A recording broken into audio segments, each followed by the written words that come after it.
जैसा कि हम जानते हैं कि जो डॉक्टर का प्रोफेशन होता है वो काफ़ी मुश्किल प्रोफेशन होता है, जिसमें एक डॉक्टर के ऊपर काफ़ी सारी रिस्पॉन्सिबिलिटीज़ होती हैं, क्योंकि एक डॉक्टर की ज़रा सी लापरवाही की वजह से किसी व्यक्ति की जान भी जा सकती है।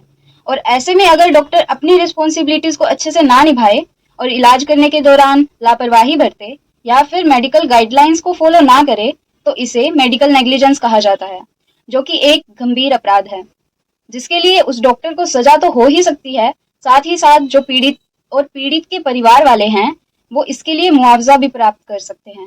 आज की इस वीडियो में हम इसी टॉपिक को डिटेल में समझेंगे कि मेडिकल नेग्लिजेंस क्या होता है और पीड़ित के क्या क्या अधिकार होते हैं, हम कहाँ और कैसे अपनी कंप्लेंट को डाल सकते हैं। तो इस वीडियो को अंत तक जरूर देखिएगा। उससे पहले आपसे रिक्वेस्ट है कि मेरे चैनल को सब्सक्राइब और इस वीडियो को लाइक जरूर कीजिए। आते हैं सीधा टॉपिक पर। सबसे पहले जान लीजिए कि मेडिकल नेग्लिजेंस होता क्या है।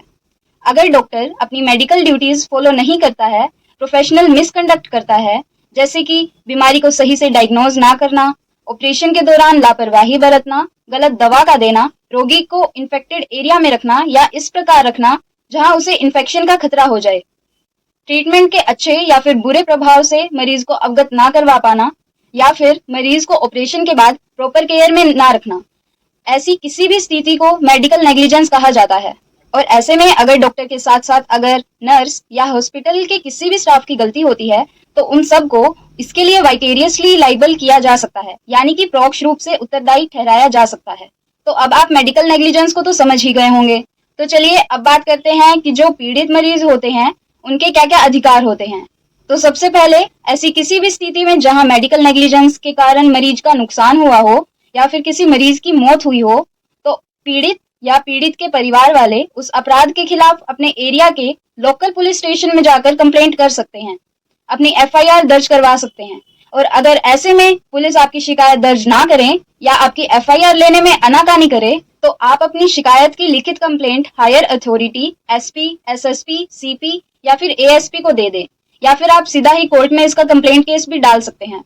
और इसके अलावा जो मेडिकल काउंसिल ऑफ इंडिया है, जो डॉक्टर को मेडिकल लाइसेंस देती है, उसको भी इसकी शिकायत करें और इसकी एक कॉपी अपने स्टेट मेडिकल काउंसिल को भी जरूर दें।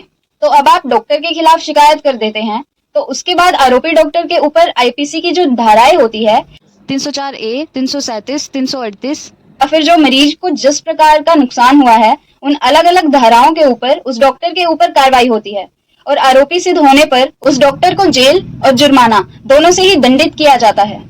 तो ये थे एक पीड़ित के अधिकार आरोपी डॉक्टर को सजा दिलवाने के लिए।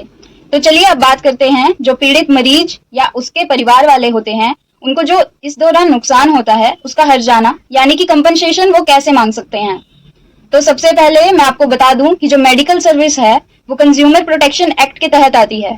तो इस दौरान अगर आपको कोई नुकसान होता है तो इसका हर्जाना कंज्यूमर फोरम यानी कि कंज्यूमर कोर्ट में कंप्लेंट डालकर आप ले सकते हैं, जहां की आपको अपनी कंप्लेंट से जुड़े सभी रिलेवेंट डॉक्यूमेंट्स, जैसे कि हॉस्पिटल में जो ट्रीटमेंट हुआ है उस ट्रीटमेंट का बिल, जितने टेस्ट हुए हैं उनका बिल, जो आपने शिकायत की थी उसकी एफआईआर की कॉपी, जो मेडिकल काउंसिल ऑफ इंडिया को आपने इसकी कंप्लेंट की थी उसकी कॉपी, आपका एफिडेविट, इसके अलावा विक्टिम की मेडिकल रिपोर्ट आदि अपनी कंप्लेंट के साथ आपको कंज्यूमर कोर्ट में सबमिट करानी होगी।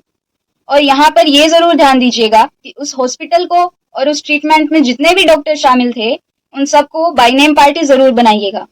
और इसके अलावा जब आप मुआवजे की रकम को कैलकुलेट करेंगे तो उसमें जो आपके बिल्स होंगे, जो आपके मेडिकल्स बिल होंगे, ट्रीटमेंट के बिल होंगे या फिर जो आपके टेस्ट के बिल हैं, उन सभी अमाउंट को आपको ले लेना है।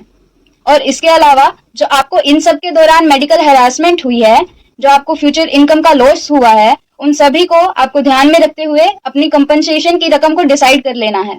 तो आई होप आप अब समझ गए होंगे कि मेडिकल नेग्लिजेंस क्या होती है और उसके दौरान आप कैसे उस डॉक्टर को सजा दिलवा सकते हैं और कैसे मेडिकल नेग्लिजेंस होने पर मुआवजे को प्राप्त कर सकते हैं।